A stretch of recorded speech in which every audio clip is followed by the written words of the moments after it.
I asked him a simple question: how many of your customers have mobile phones?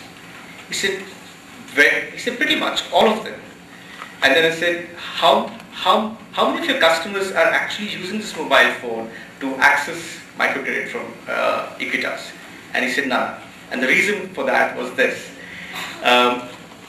He said that, my customers, even though they have mobile phones, and they typically do women JLGs, I'm sure you understand what that means. It's joint liability groups and groups of borrowers. So he said we give only to women, and they are all in groups, and all of them have mobile phones. But we have noticed something, and this is and he said this is very interesting, and this is what they noticed. They said they're not very comfortable in sharing the numbers. Now, this is something which was it took me by surprise, because he said that the customers, even though they have mobile phones, they're not very comfortable for the fear that they would get calls on the mobile phones, and pretty much most of the mobile phones are owned by their spouses. So in some sense they don't have control on that mobile phone. So they were not open to it. And the other challenge by interacting with different microfinance institutions, not just in India but across, when I met them in the mobile, the GSMA summit in Cairo, one of the apprehensions has been that how can we substitute the weekly collections for repayments? Is there a way we can substitute those weekly meetings and then still ensure that there are no defaults? Because if you look at the Grameen model, which pretty much all MFIs have adopted, you'll notice that there is a stress on the fact that you should have weekly meetings to ensure the groups stay together, there are no default rates, or reduce the probability of defaults. So if we were to introduce mobile phone instead of weekly meetings, and if we were to collect repayments using mobile phone, it has a direct impact on the operational costs of the MFI, and it leads to a lot of savings. An interesting study, and this has not been published yet, an interesting study which is led by Professor Rohini Pandey and Erica Field from Harvard, and CMF from IFMR. They did an interesting study. This is done in West Bengal, West Bengal, which is with the MFI called Village Welfare Society. And what they did was this: they identified 100 joint liability groups who had, and then divided them into randomly divided into 3 categories. One, which did weekly repayments, weekly meetings. The second group was weekly meetings, monthly repayments, and the third group was monthly repayments and monthly meetings. And they did this for a year. The loan size was 4,000 rupees to be repaid back in 44 weeks, and the results were astounding. There was no instance of any default, and so this basically goes to prove that you could substitute the weekly meeting of a JLG with a mobile phone.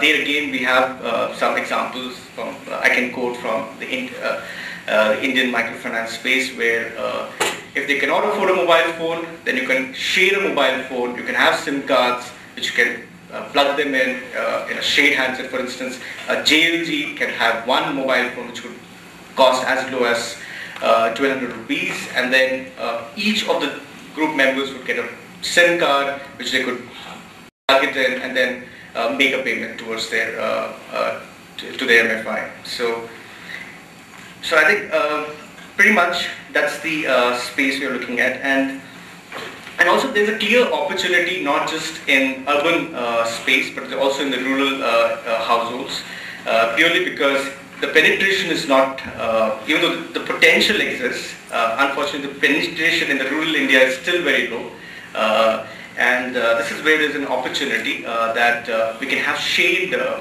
mobile phones, and also partnerships. I'm sure Abhishek will talk more about it, about his venture, but a partnership model so that cash in and cash out becomes much more practical and easier for the borrowers. And I think I just take a point from the previous presentation where the number of trips in a rural household they make to a bank for any financial product is 5 times.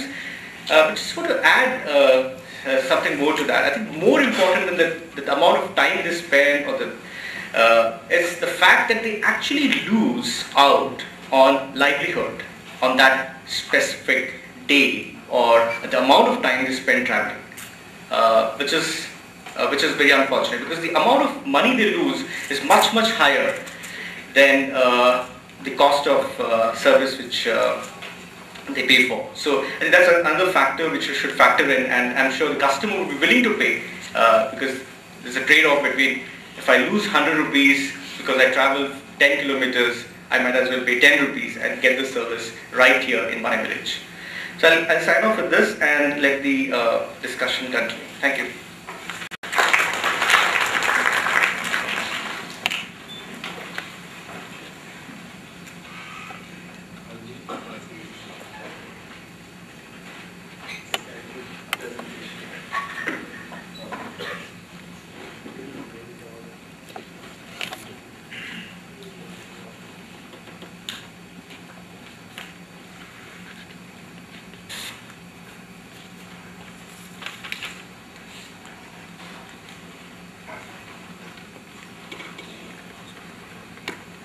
Hi, good morning. I'm Abhishek Sana from Echo,